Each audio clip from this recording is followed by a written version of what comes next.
우리 말씀 찾아보겠습니다. 오늘 함께 은혜 나누실 말씀은 사무엘하 19장 9절부터 15절까지의 말씀입니다.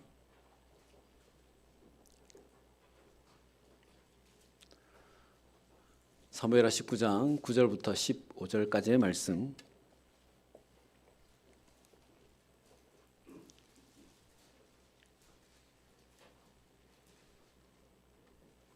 우리 한 절씩 교독하여 보죠. 제가 먼저 9절 말씀을 봅니다.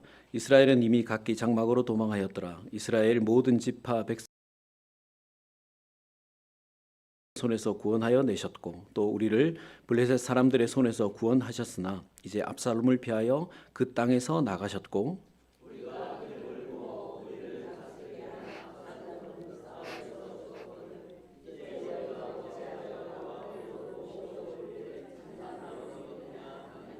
다윗 왕이 사독과 아비아달 두 제사장에게 소식을 전하여 이르되 너희는 유다 장로들에게 말하여 이르기를 왕의 말씀이 온 이스라엘이 왕을 왕궁으로 도로 모셔오고자 하는 말이 왕께 들렸거늘 너희는 어찌하여 왕을 궁으로 모시는 일에 나중이 되느냐.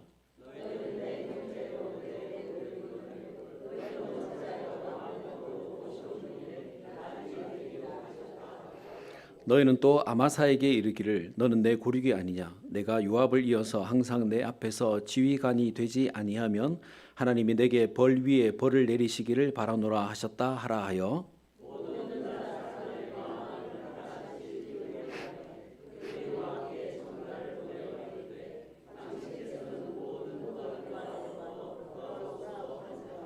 같이요. 왕이 돌아와 요단의 이름에 유다 족속이 왕을 맞아 요단을 건너가게 하려고 길갈로 나오니라. 아멘. 할렐루야. 우리 앞뒤 자고 계신 분들께 이렇게 인사하죠. 오늘도 참 잘 오셨습니다. 네, 많이 받으세요.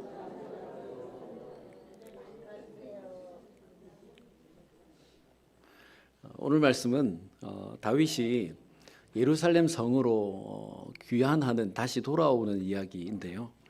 배경은 좀 이렇습니다. 다윗 왕에게 여러 아들들이 있었습니다. 근데 그 중에 암논이라고 하는 아들이 있었는데 이 암논이 이복 누이인 다말을 마음에 품고 있었습니다. 그리고 어느 날 거짓으로 병에 걸린 척하고 이 다말을 자기 침실로 끌어들여서 여동생에게 몹쓸 짓을 했습니다. 그리고는 바로 집 밖으로 내쫓아 버렸습니다. 오빠에게 몹쓸 짓을 당했으니 얼마나 수치스럽고 괴롭겠습니까? 이 장면이 기록된 사무엘하 13장 19절 말씀에 보면 다말이 자기 머리에 재를 뒤집어 쓰고 채색 옷을 찢고 손을 머리 위에 얹고 가서 크게 울부짖었더라라고 기록했습니다. 여러분, 이스라엘 문화 속에서 죄를 뒤집어 쓴다는 것은 극도의 슬픔과 수치를 나타내는 행위였습니다. 성경에서 죄를 뒤집어 쓰는 행동은 아주 깊은 단식이나 상실감, 회개나 애통을 의미하는 행동이죠. 그리고 옷을 찢었다라고 했는데 옷을 찢는 행위는 내 어떤 명예가 다 파괴되었다, 처녀의 신분을 강제로 빼앗겼다라고 하는 상징적인 의미를 나타내는 행동입니다. 그리고 손을 머리에 얹었다라고 했는데 이 행동은 내가 정신적으로 큰 충격을 받았다, 깊은 절망에 빠지게 되었다라고 하는 의미의 행동입니다. 그러니까 다말은 이 일로 전의 성결도 잃어버리고 명예도 잃어버리고 가정에서의 오빠와 동생과의 그 관계도 다 잃어버리게 되었다라고 하는 것을 이 세 가지 행동으로 표현하면서 집으로 돌아간 것입니다. 근데 여러분, 다말을 범한 암논은 이복 오빠라고 하지 않았습니까? 그러면 다말의 친오빠도 있을 것 아니겠어요? 그 친오빠가 누구냐 하면 압살롬이라고 하는 왕자였습니다. 여러분, 여동생이 몹쓸 짓을 당했는데 가만히 있을 오빠가 세상에 어디 있겠습니까? 그런데 가만히 보니까 암논이 압살롬의 형이고 왕자이니까 자기가 할 수 있는 게 아무것도 없는 거예요. 그러면 압살롬이 여러분 무엇을 기대하겠습니까? 아버지 다윗이 이 사실을 알고 어떻게 처리해 주기를, 형 암논을 벌해 주기를 기대하지 않았겠습니까? 근데 13장 21절 말씀에 보면 다윗이 이 모든 일을 듣고 알기는 했지만 노하기는 했지만 암논에게 아무런 벌도 내리지 않았습니다. 아니 여동생의 인생을 망쳐버렸는데 벌을 내리든지 아니면 와서 용서를 빌게 하든지 아버지가 알았으면 무슨 조치를 취해야 되지 않겠습니까? 근데 다윗이 아무것도 하지 않은 것입니다. 그러니 오빠인 압살롬의 마음이 여러분 어떻겠습니까? 암논도 믿고 아버지 다윗도 미운 것이죠.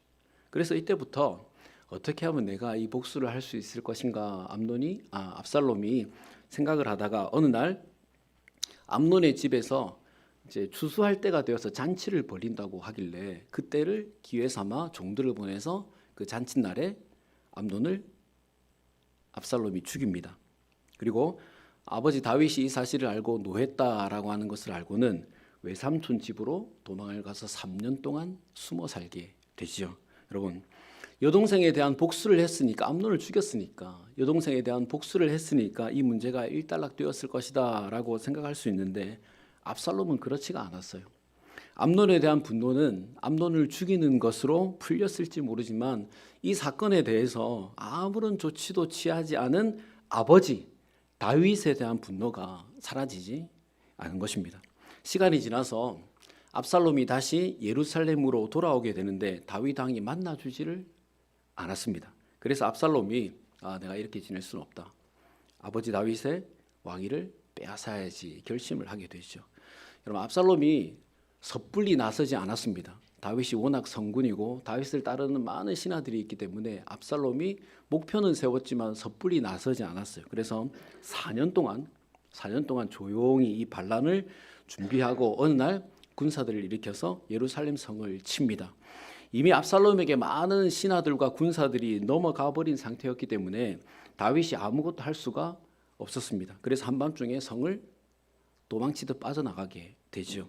그렇게 압살롬이 예루살렘 궁을 차지하게 되죠. 그런데 여러분, 그 권세가 오래 가겠습니까? 비록 다윗은 성에서 도망쳐 나오기는 했지만 많은 백성들이 다윗을 도왔습니다. 그리고 시간이 지나자 압살롬의 세력은 점점 약해져 가기 시작했고 다윗을 따르던 지휘관들과 군사들이 압살롬의 세력을 제압하고 압살롬을 끝내는 죽이게 되죠.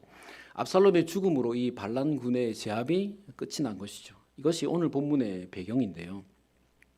여러분 한번 생각해 보십시오. 어떤 반란군들이 일어나서 왕이 성을 도망치듯 빠져나갔습니다. 그런데 이제 반란군들이 제압을 다 당했습니다. 반란이 정리가 되었습니다. 그러면 그 다음에는 무엇을 해야 합니까? 왕이 왕궁을 비웠으니까 다시 왕을 궁으로 모셔와야 되지 않겠습니까? 근데 오늘 본문에 보면 이스라엘 백성들이 어떻게 하고 있다 그랬죠? 9절 말씀에 이스라엘 모든 지파 백성들이 변론하여 라고 했습니다. 여기에 사용된 변론하다는 말은 심판한다, 서로 다툰다. 다윗 왕은 우리를 원수의 손에서 구원해냈고 블레셋 사람들의 손에서도 구원해내지 않았느냐. 이제 압살롬을 피해서 예루살렘에서 나가셨고 우리가 왕으로 세운 압살롬이 죽었으니까 왕을 도로 모셔와야지 왜 아무것도 하지 않느냐. 이것 때문에 변론하고 있습니다.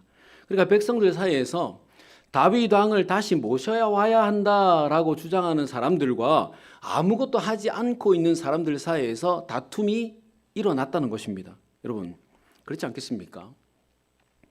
분명히 압살롬은 반역자였습니다. 다윗은 반역자를 피해서 궁을 나간 것이었고 여전히 이스라엘의 공식적인 왕은 다윗이죠. 하나님께서 기름 부어 세우신 왕은 다윗밖에 없으니까요. 그러니 반역자들이 이제 제압이 됐으니까 다시 다윗 왕을 왕궁으로 모셔오는 것이 당연한 절차 아니겠습니까? 그리고 아들이든 누구든 왕권에 대한 도전이 있었고 왕이 왕궁을 비우는 사태가 일어났으니까 나라가 얼마나 여러분 혼란스럽겠습니까? 그러니 하루라도 빨리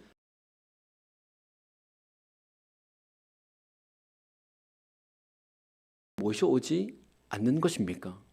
백성들 사이에서 다윗 왕을 왕궁으로 모시자는 이야기가 나오니까 다윗이 제사장을 통해서 유다 장로들에게 말을 전하는데요. 여러분 우리 같이 한번 11절 12절 말씀을 보겠습니다. 11절 12절 말씀 우리 같이 한번 보겠습니다. 자, 시작.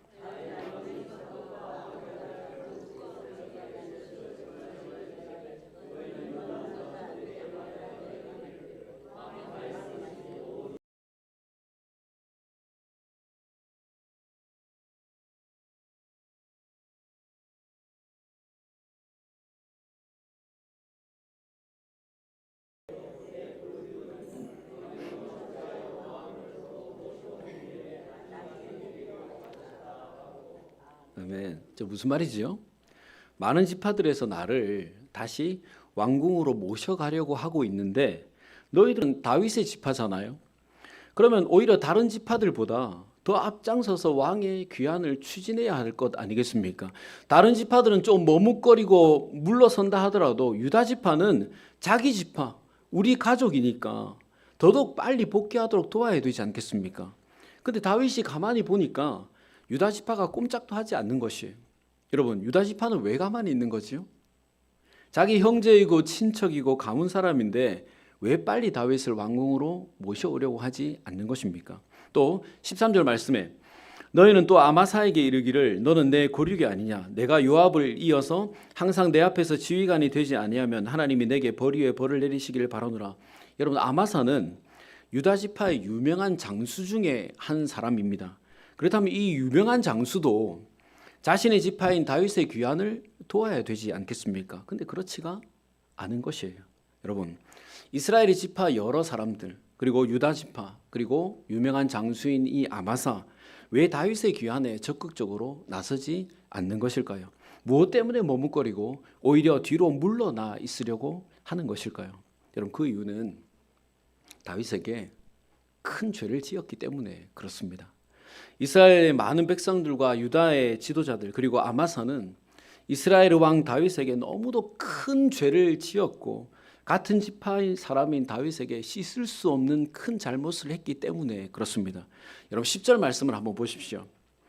이스라엘 백성들에게 왜 다툼이 일어났죠? 무엇을 가지고 지금 변론하고 있습니까?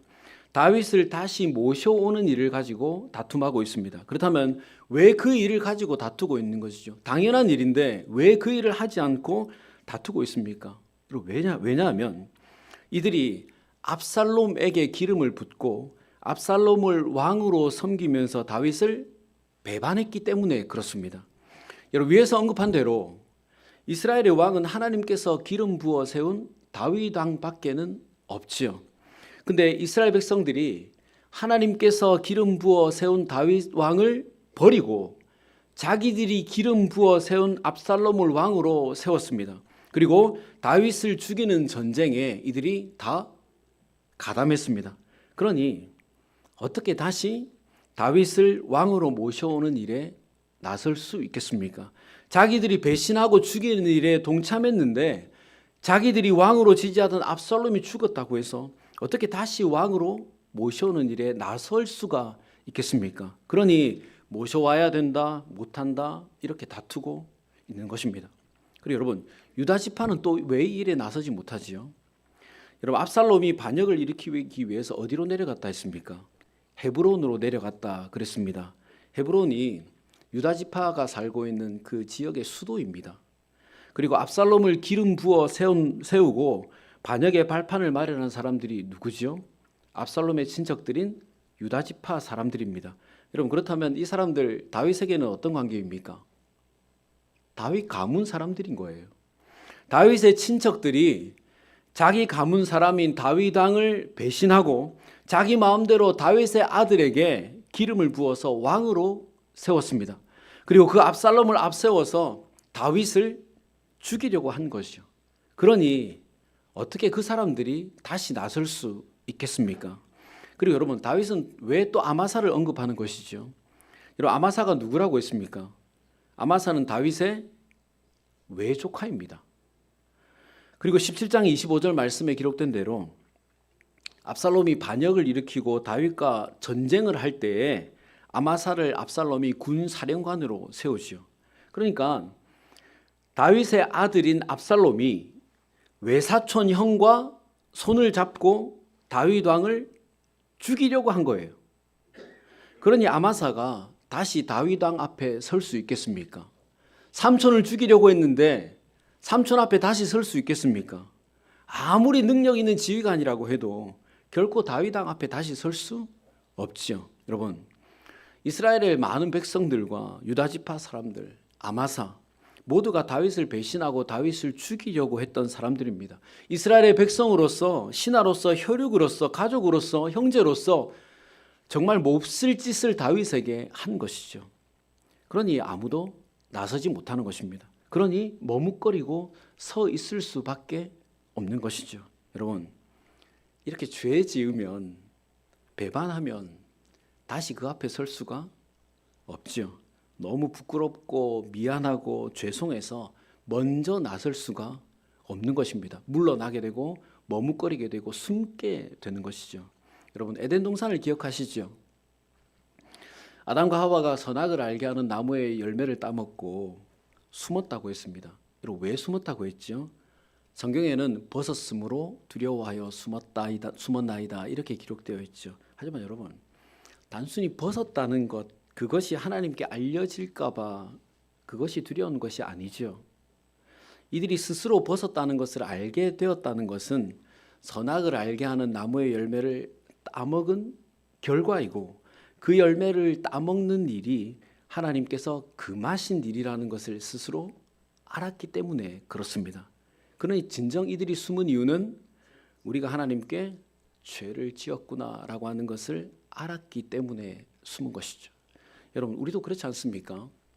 내가 누군가에게 아주 큰 실수를 했습니다. 잘못을 했습니다. 그러면 내가 먼저 나서기가 쉽지 않지요. 이 문제가 해결되기까지는, 이 불편한 상황이 없어지기까지는 내가 대면하기가 쉽지 않습니다. 그래서 보면 피하게 되고 숨게 되죠. 여러분, 죄 지으면 그래서 앞에 설 수가 없습니다. 죄 지으면 당당하게 나설 수가 없습니다. 죄 지으면 숨게 되어 있습니다. 여러분, 오늘 유다 지파 사람들이 그렇지 않습니까? 다윗에게 큰 죄를 지었으니까 다윗을 다시 왕궁으로 모셔오는 일이 너무도 당연하고 빨리 해야 되는 일임에도 불구하고 아무도 나서지 못하는 것입니다. 자기 친척이고 가문이고 형제이지만 가장 가까운 신하였음에도 머뭇거리고만 있을 수밖에 없는 것입니다. 여러분, 죄는 관계를 불편하게 만듭니다. 어렵게 만듭니다. 사람들과의 관계에서도 그렇고 하나님과의 관계에서도 그렇고 사역의 현장에서도 그렇습니다. 그럼 여러분, 우리 죄 짓지 않으려고 애쓰는 삶을 살아가십시다. 하나님 앞에서 숨어야 되는 부끄러운 삶을 살지 않도록 우리 애쓰면서 살아가십시다. 사람들을 보고 눈치 보고 피하고 숨어야 되는 그런 죄 짓지 않도록 우리 애쓰면서 살아가십시다. 하나님께 죄송한 일 하지 않도록 우리 애쓰면서 살아가십시다. 그리고 인간관계 속에서 함께 사역하는 지체들과의 관계 속에서 우리 죄 짓지 않으려 애쓰며 살아가십시다. 그래서 당연하게 나서야 되는 일에, 꼭 해야 하는 일에 머뭇거리고 숨는 사람이 아니라 하나님을 영화롭게 하고 높이는 일에 가장 먼저 앞장서는 사람, 나서는 사람들이 되시기를 주님의 이름으로 축원합니다. 그럼 계속해서 14절 15절 말씀 우리 같이 한번 읽어볼까요? 14절부터 15절 말씀 우리 같이 한번 보겠습니다. 자, 시작.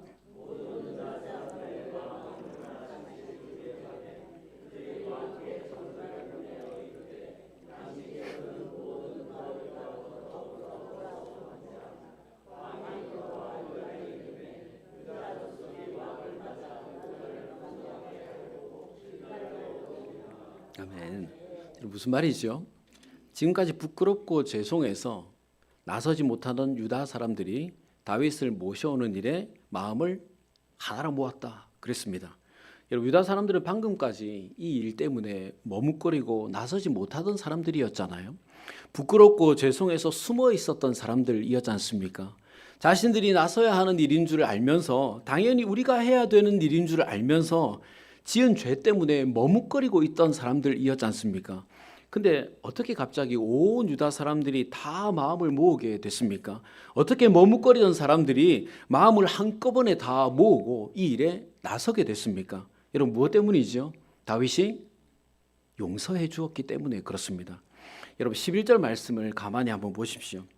다윗이 나서지 못해서 머뭇거리고 있던 유다 장로들에게 사람을 보내서 왕을 모시는 일에 왜 나중이 되느냐라고 하지 않았습니까? 근데 여러분, 보통의 경우에 왕이 어떤 말을 전할 때 누구를 보내지요?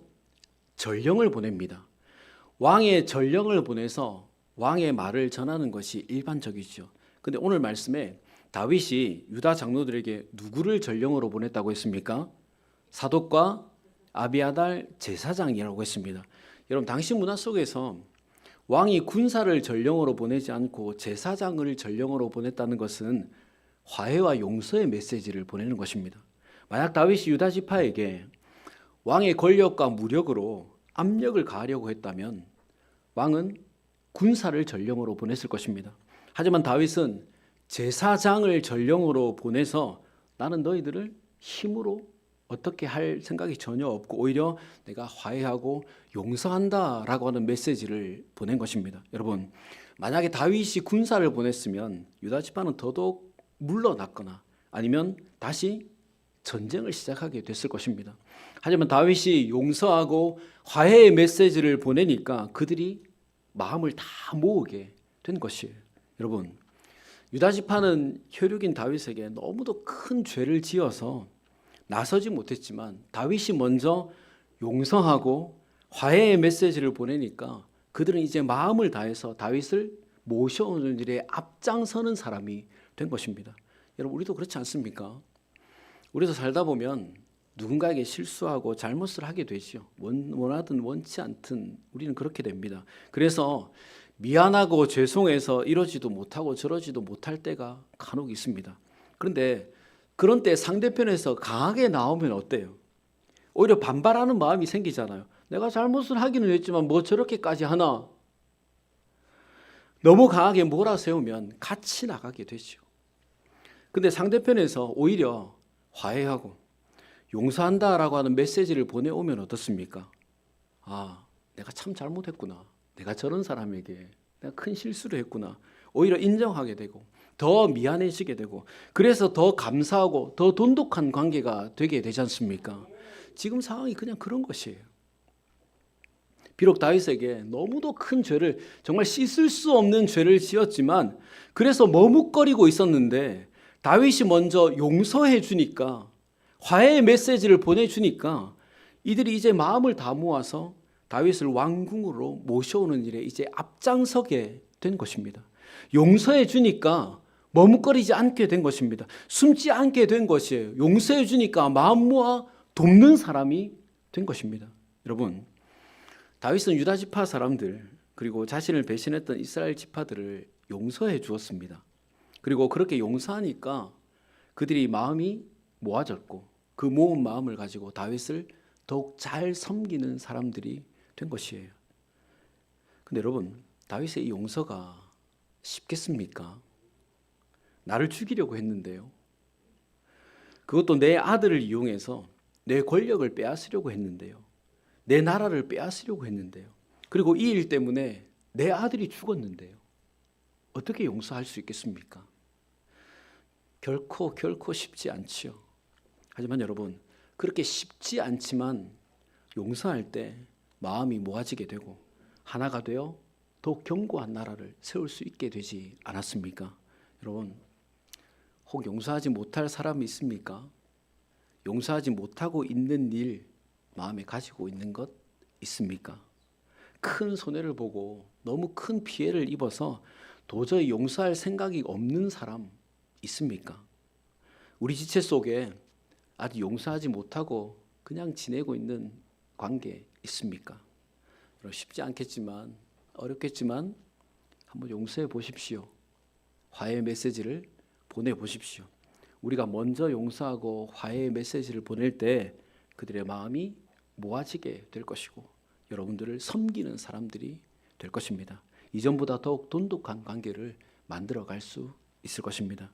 예배한 우리 모두 우리에게 손해를 끼치고 관계를 어렵게 만든 누군가, 그래서 부끄러워서 미안해서 숨어있고 나서지 못하는 사람들을 용서해 주셔서 더욱 하나 되고 돈독한 관계를 만들어 가시기를 주님의 이름으로 축원합니다. 말씀을 묵상하면서 이 장면이 꼭 우리를 찾아오신 예수님의 이야기와 같구나 생각이 되어졌습니다. 여러분, 그렇지 않습니까? 우리는 죄로 인해서 영원히 죽을 수밖에 없는 죄인들이었고 그 죄 때문에 하나님 앞에 한 걸음도 나설 수 없고 숨어 있을 수밖에 없는 그런 존재들이었잖아요.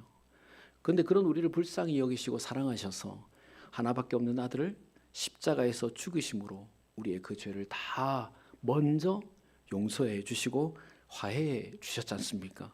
그래서 우리가 오늘 하나님 앞에 나와서 마음대로 예배할 수 있게 되고 우리가 마음 모아 하나님께 영광 돌리고 찬양할 수 있게 된 것 아닙니까?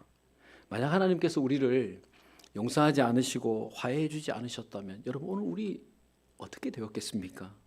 하나님을 아버지라 부를 수도 없었을 것이고 하나님의 나라에 갈 수도 없었을 것이고 지옥에서 영원한 형벌 가운데 살게 되었을 것 아닙니까? 그러니 죄인이었던 우리를 용서하시고 화해해 주신 우리 주님께 감사하고 그분을 위해서 우리 마음을 다 모아 최선을 다해서 섬기는 그런 우리가 되시기를 또 주님의 이름으로 축원합니다. 말씀을 정리하죠. 여러분 이스라엘 백성들과 유다 지파 아마사는 다윗에게 큰 죄를 지어서 머뭇거리고 있었습니다. 그럼 여러분 우리 하나님과 사람 앞에 죄 짓지 않으려 애쓰며 살아가십시다. 그래서 교회 사역에서도 머뭇거림 없이 삶의 영역에서도 머뭇거림 없는 그런 마땅히 할 바를 하며 살아가십시다. 그리고 다윗은 그들의 모든 죄를 용서하고 화해를 청해 주었습니다. 자신을 죽이려던 사람들을 용서한다는 것이 결코 쉬운 일은 아니었지만 그렇게 용서할 때 백성들이 마음을 다 모아서 다윗을 섬기게 되었습니다. 그리고 절대 용서받지 못할 죄인인 우리를 그 아들을 십자가에서 죽이심으로 용서하신 우리 하나님의 그 은혜를 생각하면서 우리도 용서하고 화해를 청하는 그런 삶을 살아가십시다. 우리가 용서하고 화해를 청할 때 우리 교회 공동체뿐만이 아니라 우리가 속한 모든 그 인간 관계 속에서 마음이 다 하나로 모아지게 될 것이고 또 서로를 더욱 잘 섬기는 관계로 나아가게 될 것입니다. 여러분 우리 하나님 어떤 하나님이시지요? 좋으신 하나님이십니다. 하나님은 우리가 죄 짓지 않고 살기를 원하시고 또 비록 죄 지었지만 용서해 주시는 좋으신 하나님이십니다. 그러니 우리 어떻게 살아야 되겠습니까? 죄 지어서 머뭇거리는 인생이 아니라 죄 짓지 않고 용서하는 삶을 살아가야 합니다. 우리가 그렇게 살아갈 때 우리의 마음이 모아져서 하나님이 기뻐하시는 일들을 더욱 잘 감당하게 될 것이고 우리 공동체에 속한 또 모든 관계가 더욱 하나가 되고 돈독하게 만들어질 것입니다. 그러므로 우리 죄 지으면 머뭇거리게 된다라는 생각을 가지고 우리 하나님과 사람 앞에 죄 짓지 않으려 애쓰며 살아가시고 또 용서해 주신 하나님께 감사하고 다른 이들을 용서하면서 살아서 하나님이 기뻐하시는 일들을 잘 감당하고 또 하나 되고 돈독한 이 성산 공동체 만들어 가시기를 주님의 이름으로 축원합니다. 같이 기도하겠습니다. 좋으신 하나님 감사합니다. 주님 오늘 이스라엘 백성들과 유다 지파 아마사는 다윗에게 너무도 큰 죄를 지었기에 머뭇거리게 되고 나서지 못했지만 다윗은 그들을 용서해 주었습니다. 주님 이 이야기가 오늘 우리들의 이야기인 줄 압니다. 하나님 앞에 큰 죄인이었지만 하나님께서 독생자를 보내셔서 먼저 용서하시고 화해를 청하셔서 오늘 우리가 이렇게 하나님 앞에 서게 된 줄 압니다. 먼저 하나님 앞에 죄 짓지 않으려고 애쓰는 우리가 되게 하시고 값없이 주신 용서와 화해에 감사하는 우리가 되게 하여 주시옵소서. 그리고 혹 우리 곁에 용서를 기다리면서 머뭇거리고 숨어있는 이들이 있다면 보게 하시고 우리가 먼저 용서하게 하여 주시옵소서. 그래서 더욱 하나가 되게 하시고 함께 마음을 모아서 하나님께 영광 돌리는 복된 공동체 또 복된 인생들이 되게 하여 주시옵소서. 이번 한 주도 죄 지으면 머뭇거리게 된다라는 생각을 가지고 하나님과 사람 앞에 죄 짓지 않고 오히려 용서하는 삶 살아가기를 원하오며 예수님의 이름으로 기도드리옵나이다.